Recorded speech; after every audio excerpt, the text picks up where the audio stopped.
Vamos lá, então.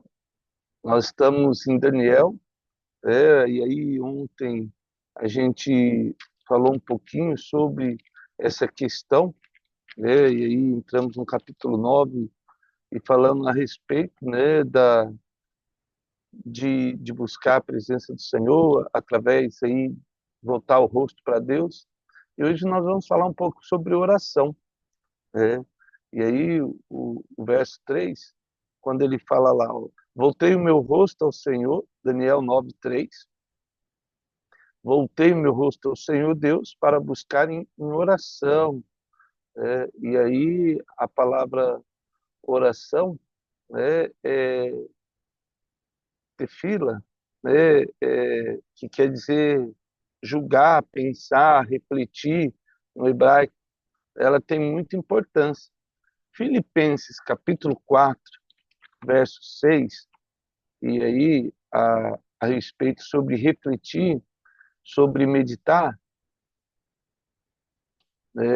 isso, Filipenses capítulo 4, verso 6, é um ensinamento, do apóstolo Paulo aí a respeito da oração, porque Deus que disse, de trevas resplandecerá a luz, e ele mesmo resplandeceu em nossos corações para a iluminação do conhecimento da glória de Deus na face de Cristo. Então, a, tudo aquilo que nós vivíamos nas trevas, agora, através de Cristo, nós somos iluminados do conhecimento da glória de Deus. Esse conhecimento não é um conhecimento humano, nem mundano. Nós não temos como entender aquilo que Deus fala se não for através do Espírito Santo.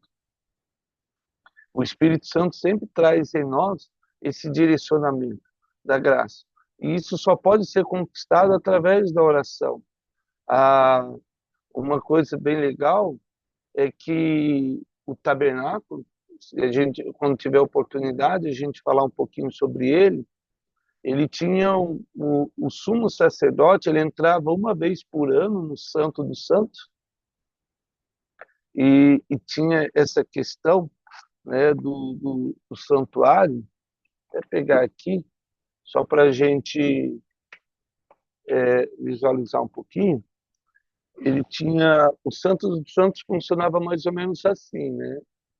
Eu tinha um, um santuário. Aqui eu tinha uma bacia de bronze, o altar, e aí aqui eu tenho a menorá e a mesa dos pães. Então, o, tudo isso aqui fazia parte do ato. Vamos imaginar assim. Eu tinha um cercado que fazia parte do ato. Aí as pessoas vinham, oravam sobre o animal e ofereciam uma ovelha por seus pecados, e aí o sangue dessa ovelha cobria, né, o pecado do homem.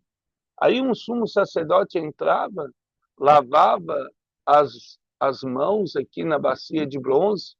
O apóstolo Paulo vai falar em 1 Coríntios, 13, a respeito de agora nós olhamos como se num espelho, né, uma imagem distorcida, mas em breve veríamos face a face, o teleio, o perfeito, que é o Senhor Jesus.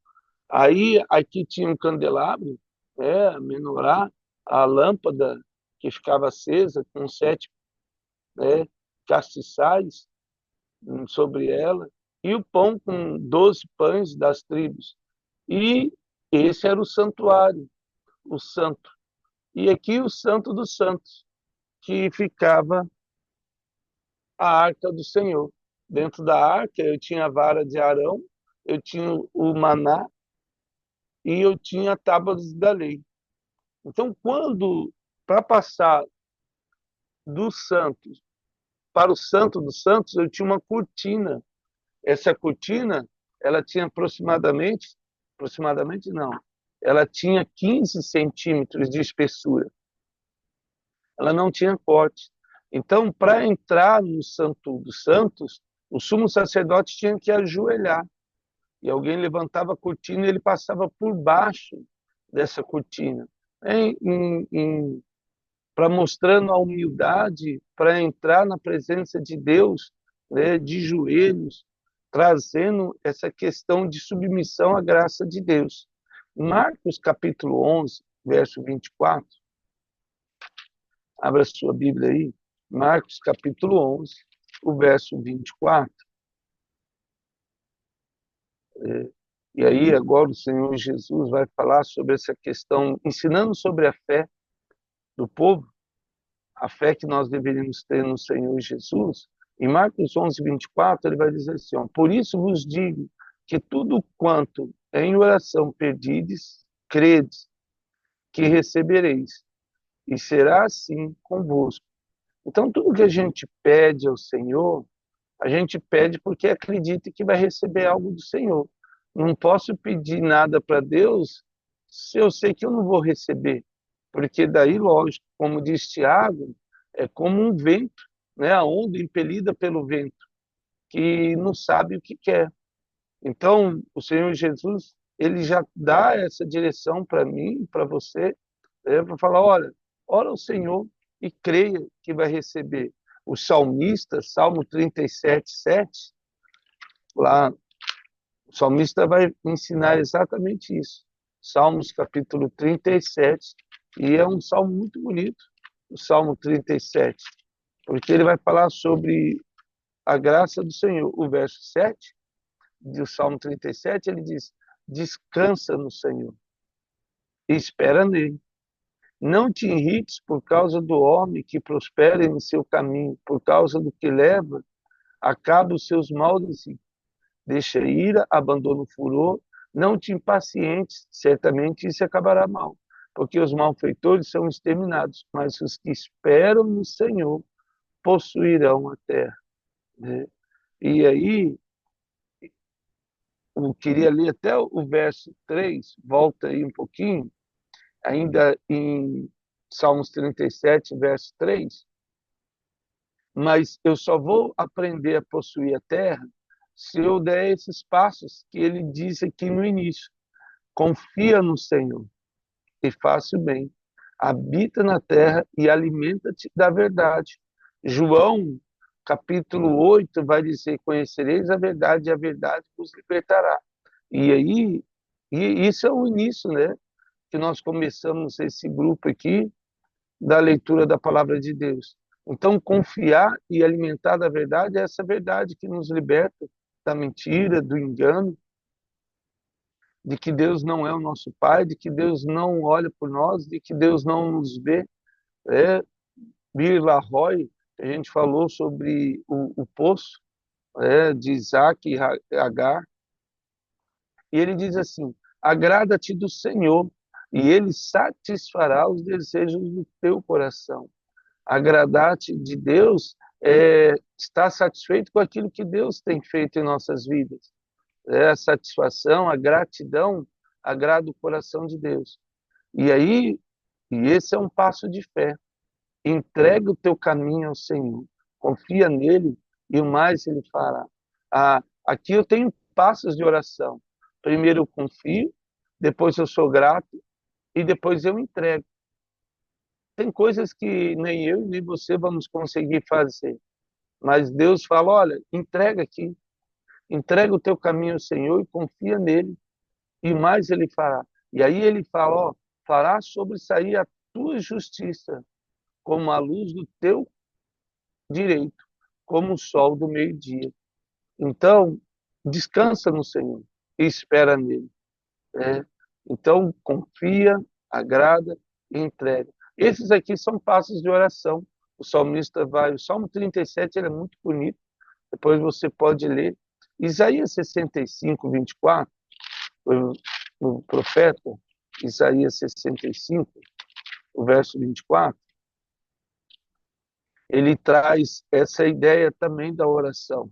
Essa ideia não, essa postura, né? Isaías 65, verso 24. E será que antes que clame, olha só que coisa tremenda, hein? E será que antes que clame, eu responderei, estando eles ainda falando, eu os ouvirei. Olha, Antes mesmo que eu clame, Deus já vai responder.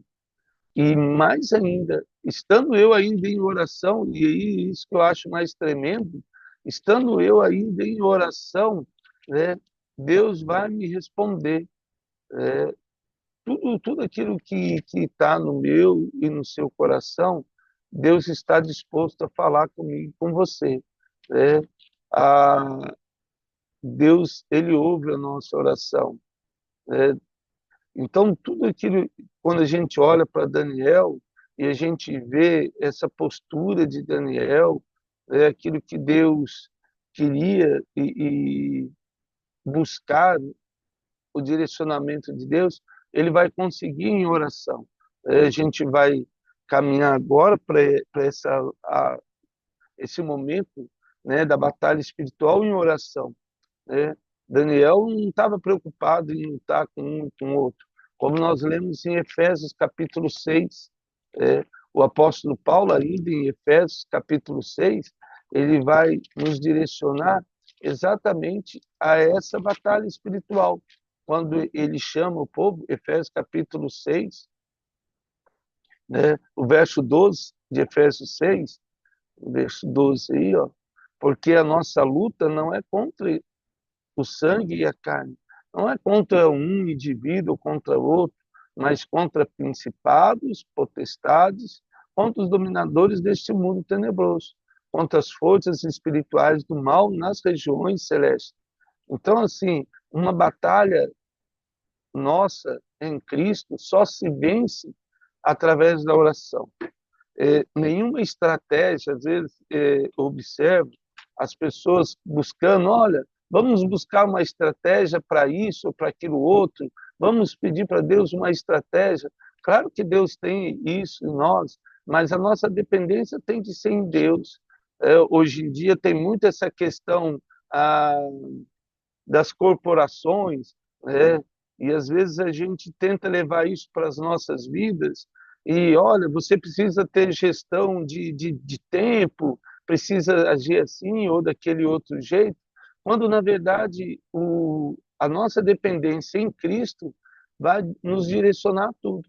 E olha que não é fácil, porque confiar é pegar um momento da nossa vida e ajoelhar e colocar diante do Senhor nossas demandas, nossas necessidades e buscar em Deus a solução de qualquer coisa, né? Olhar para o lado certo, como nós vimos ontem. E isso aí é algo tremendo do Senhor. É sempre essa questão. Mateus 6, nem preciso dizer, sobre a oração, mas o Senhor Jesus, em Mateus capítulo 6, a partir do verso 8 aí, de Mateus 6, 8, ele vai falar a respeito da oração. E aqui, ó, ele chama atenção, né? Ele fala assim, ó, e quando orares, não serei como os hipócritas, porque gostam de orar em pé nas sinagogas e nos cantos das praças, para serem vistos pelos homens. Em verdade, vos digo que eles já receberam a recompensa. Qual que é a recompensa de quem quer aparecer? O aplauso. Então, assim, qualquer um que recebe aplauso já recebeu a recompensa. Né? E aplauso que eu digo não é só bater palma, é elogios, é assim, e aquilo vai mexendo no ego de qualquer um, e isso aí acaba perdendo aquilo que Deus nos quer dar. Né? Jesus, ele tinha essa habilidade, né, essa humildade. Então, Jesus falou, quando você for orar, não queira parecer para ninguém que como essa pessoa ora bonito e tal, né? Começa lá do pai de Abraão até Isaac, começa, sabe, às vezes um negócio bem treinado. Tu, porém, quando orares, entra no teu quarto, traz a intimidade, né? Lembra quando nós falamos sobre Abraão, lá em Gênesis, que Deus leva ele, né, para o deserto, e ali ele fala com ele, depois leva ele para outra cidade, e foi levando até Gerar, que é onde ele gerou Isaac. E Deus mostrando, ó, entra no teu quarto, fecha a tua porta e orarás a teu pai. que está em secreto, e teu Pai que vem em secreto te recompensará. Então, assim, é, não existe um lugar melhor para buscar a presença de Deus do que o nosso quarto. Fecha a porta, ali você chora, ali você ri. Você pode pôr um louvor ou não. Você pode orar quantas vezes você quiser, ou no carro, ou no banheiro, ou na cozinha, não importa. Mas busque a presença do Senhor, verso 7, e orando, não useis de vã repetições, como o gentil presume que pelo seu muito falar serão ouvidos. E quando a gente repete, às vezes, uma oração, não é que é de todo errado, mas ela acaba perdendo o valor, né?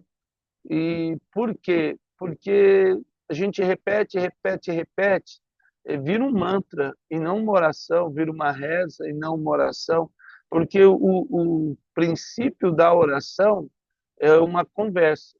Você fala e você ouve. Então, você chora, depois você ri. É, o legal é quando você lê vários salmos. E aí você vê, os salmos de Davi era muito assim. Às vezes era um salmo é, que ele estava abatido, que ele estava triste, outro que ele estava com raiva. Você vê assim, o negócio estava fervendo ali no coração dele. Ele fala: Deus mata todo mundo, né? Ele já pede a justiça de Deus. Outro ele fala: Deus tem misericórdia de todo mundo. Então ali era ele, né? Era ele orando ao Pai. E aí ele vai e ele continua, né? Não vos assemelheis, pois, a eles, porque Deus, o vosso Pai, sabe de que tendes necessidade, antes que você peça, ou eu peça. Deus já sabe que eu preciso. Então, pede, né? Não tenha medo de pedir a Deus, ou vergonha de pedir qualquer coisa para Deus. Você pede e Deus vai dizer, ó, isso pode, isso não pode, isso não é agora, nem é depois, ou Deus não vai falar nada, Deus está pensando, falando, ó, vou te responder. Está muito afoito aí. Portanto, o verso 9, vós orarei assim, Pai nosso que estás no céu. E aí, não sei se você já meditou sobre o Pai Nosso, mas ele traz um ensino tremendo aqui.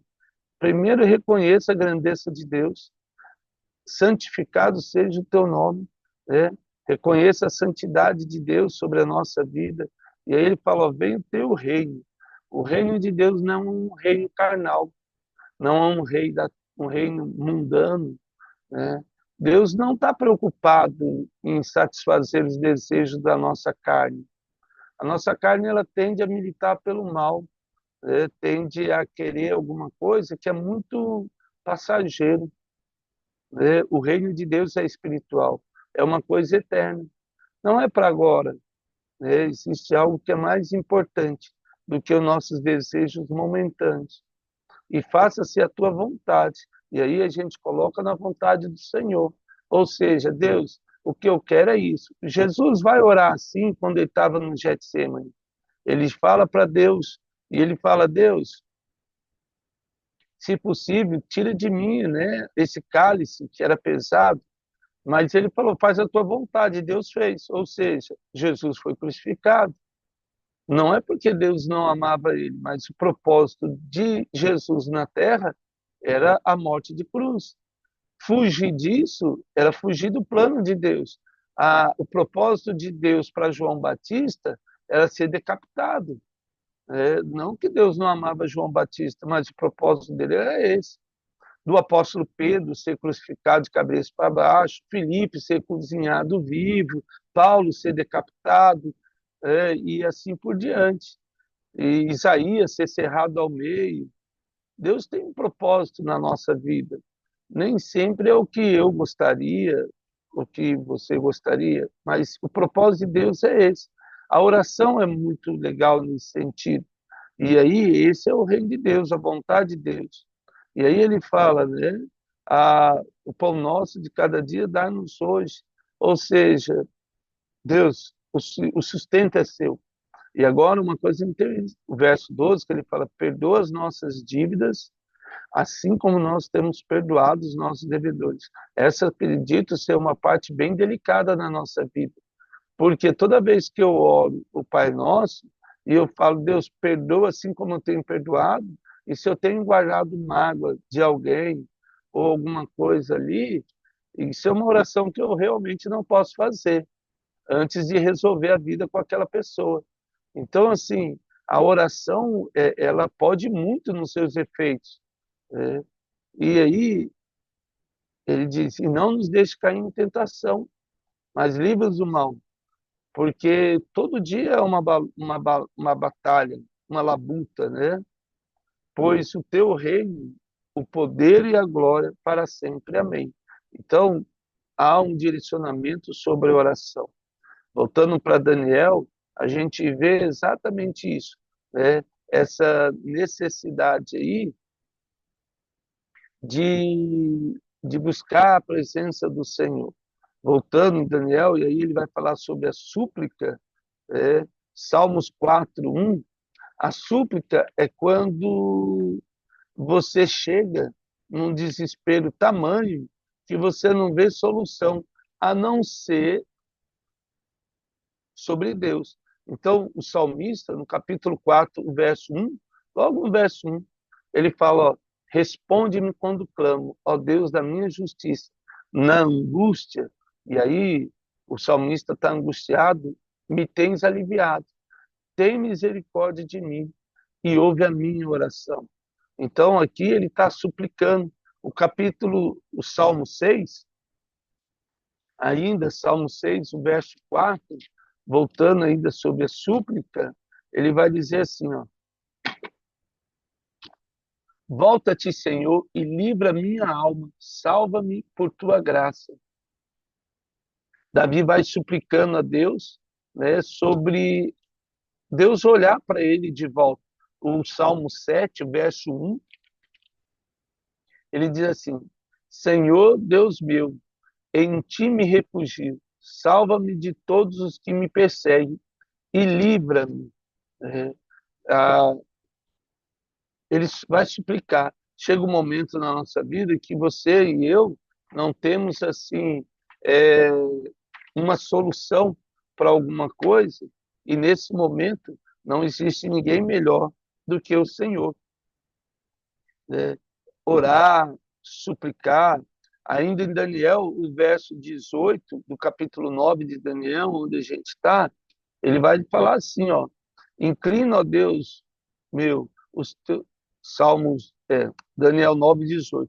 Inclina, ó Deus meu, os teus ouvidos, ouve e abre os teus olhos e olha para a nossa desolação, para a cidade que está chamada pelo teu nome, porque não lançamos em nossas súplicas perante a tua paz, fiados em nossa justiça, mas em tuas muitas misericórdias, ó Senhor, ouve, ó Senhor, perdoa, ó Senhor, atende e age, e não retardes, por amor de ti mesmo, ó Deus meu, porque a tua cidade e o teu povo são chamados pelo teu nome. Então, a gente tem vários textos sobre oração e súplica. Quando Moisés ora pelo povo e Deus atende a oração de Moisés. Quando Abraão ora pelo povo, por Sodoma e Gomorra, e Deus livra a vida de Ló e suas filhas. Então, assim, a oração e a súplica têm esse poder. É, a, e antes mesmo de eu e você orarmos, Deus, e nós vimos isso aí, já ouviu, né? Já ouviu a, tudo aquilo que Deus tem. Eu e você necessitamos no Senhor, Deus já está ouvindo, né? Daniel, ainda capítulo 10, o que eu quero dizer isso aí? Olha o verso 12 de Daniel 10:12. Então me disse, não temas, o anjo falando aí com Daniel. Daniel capítulo 10, o verso 12. Ele vai dizer assim, ó, não temas, né, o verso 12, diz o anjo, Daniel, porque desde o primeiro dia, olha só, desde o primeiro dia que aplicaste o coração a compreender e a humilhar perante o teu Deus, foram ouvidas as tuas palavras, e por causa das tuas palavras porque eu vim. Então, assim, não fica preocupado, Deus ouve a nossa oração, é, Deus ouve a nossa oração. E quando nós oramos ao Senhor, Deus ouve. E aí ele manda um anjo lá responder a nossa oração. Olha só, assim como nós lemos em Isaías, antes mesmo de nós pedirmos, ele já ouviu. Antes mesmo de nós buscarmos, Deus já ouviu e está disposto. Voltando ainda no verso 3, ele vai falar com súplicas e jejum. O jejum é outro passo importante na vida do cristão, porque ele vai levar a nossa vida a essa questão da humildade. Joel, capítulo 2, profeta Joel, aí um pouquinho mais na frente, Joel, capítulo 2, verso 12, o profeta vai dizer assim, ó, Joel 2, 12, ainda assim agora mesmo diz o Senhor, convertei-vos a mim de todo o coração, isso com jejum, com choro e com pranto. Então, o profeta Joel, ele traz essa questão e Jesus fala, ó, muda a sua vida, converta o Senhor, comece a jejuar, abra mão daquilo que você mais gosta. Não importa o quê. Às vezes um alimento, às vezes filme, refrigerante, alguma coisa que você mais gosta de fazer. Você abre a mão daquilo e fala, olha, eu entrego isso ao Senhor. Mateus capítulo 6, o verso 16, ele vai falar sobre o jejum. O Sermão do Monte é muito legal, depois você pode ler. Né? E aí, no Evangelho de Mateus, ele vai detalhar. É um ensinamento de Jesus. E agora ele ensina sobre o jejum. Ele fala, quando jejuardes, não vos mostreis contristados, como os hipócritas, porque desfiguram o rosto com o fim de parecer aos homens que jejum. Tem gente que, às vezes, essa questão da vaidade, do orgulho, Deus repreende muito isso, né? Porque o orgulho precede a queda, não porque Deus não nos ama, mas porque ele sabe que o orgulho é um punhal que encrava no nosso coração, né? E em verdade vos digo que eles já receberam a recompensa, porque aí, de novo, os aplausos aí, né? Que a pessoa vai tendo aí, nossa, que cara é essa? Tô jejuando. É por causa disso. Né? Não tomava banho, não fazia uma barba. Isso era muito ruim. Tu, porém, quando jejuares, unge a cabeça, lava o rosto, se levanta, né? Com o fim de não parecer aos homens que jejua, porque o propósito é com Deus. Né? Você não está comendo nada? Não, hoje eu não quero, não. Né? Não estou afim, às vezes está no trabalho, no refeitório, alguma coisa, e teu pai que te vê em secreto vai te recompensar. Nossa maior recompensa está no secreto. O pastor Fabiano, eu sou queimando no secreto, e é muito interessante, tremendo, e entre outros autores, né, tem o pastor David Anchu, né, o Quarta Dimensão, é antiguíssimo, mas é tremendo em oração, entre outros, né, que falam sobre Kent Reagan, né, até ele tem essa questão da oração também, o homem de Benny, né, ele também tem essa questão da oração. São homens assim que, no meu entender, tiveram experiências maravilhosas assim com o Senhor nessa área de oração. Isaías, né, capítulo 58, Isaías 58, e aí o profeta vai falar a respeito do jejum. O jejum sempre é para pedir alguma coisa. O verso 3 a 6, ele diz assim, ó, e dizendo, por que jejuamos nós e tu não atentaste para isso? Por que afligimos a nossa alma e tu não os levas em conta? Eis que no dia em que jejuardes, cuidais dos vossos próprios interesses e exigir que faça todo o vosso trabalho. Então Deus dá um alerta para o povo através de Isaías, porque eles estavam jejuando e estavam reclamando porque não recebiam. E aí Deus falou, filho, vocês faz jejum para um interesse próprio, pelo amor de Deus, né? Faça alguma coisa boa, né? Pede aí. Seria, e aí o verso 5 diz, seria esse o jejum que escolhi, que o homem um dia aprija a sua alma, incline a cabeça como um junco e estenda debaixo de si pano de saco e cinza? Chamarias tu isso de jejum? O dia aceitável do Senhor? Né? Não importa o teatro todo lá. Porventura não é esse o jejum que escolhi, que solta as ligaduras da impiedade? E aí, mudança de vida. Desfaça a atadura da servição, deixes livre o oprimido e despedaces todo o jugo.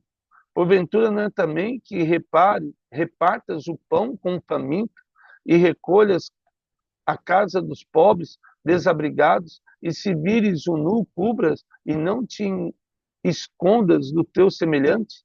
E aí sim romperá a luz, a tua luz como a alva, e a tua cura brotará sem destença, e a tua justiça irá diante de ti, e a glória do Senhor será a tua retaguarda. Então clamarás ao Senhor e te responderá, gritará por socorro, e ele dirá: Eis aqui, se tirares do meio de ti o jugo, o dedo que ameaça, o falar em injúria. E aí ele vai falando, né? Depois você pode continuar em Isaías. O jejum que agrada a Deus é essa mudança de vida, essa transformação. Né? Então, grava isso no seu coração. Né? Volta o olhar para Deus em oração, em súplica, em jejum. Pergunta para o Espírito Santo a respeito de oração. Né? Tem vários textos que a gente poderia falar aqui. Né? Eu não sei orar, e aí cabe aí outro estudo. Né? Então, Jesus fala, pergunta para o Espírito Santo. Né? Deus me ensina a orar. E aí, o que fazer de jejum? Pergunta para o Espírito Santo. Né? O que eu tenho que abrir mão para ver a vitória de Deus sobre a minha vida? Amém? Pai, quero agradecer por essa manhã tão abençoada que o Senhor nos dá. Grande é as bênçãos que o Senhor tem para nós. Que o Senhor derrame sobre a vida de cada um o teu Espírito Santo, de uma maneira sobrenatural. E possamos viver tudo, Pai. Tudo que o Senhor tem para nós. No nome de Jesus. Amém.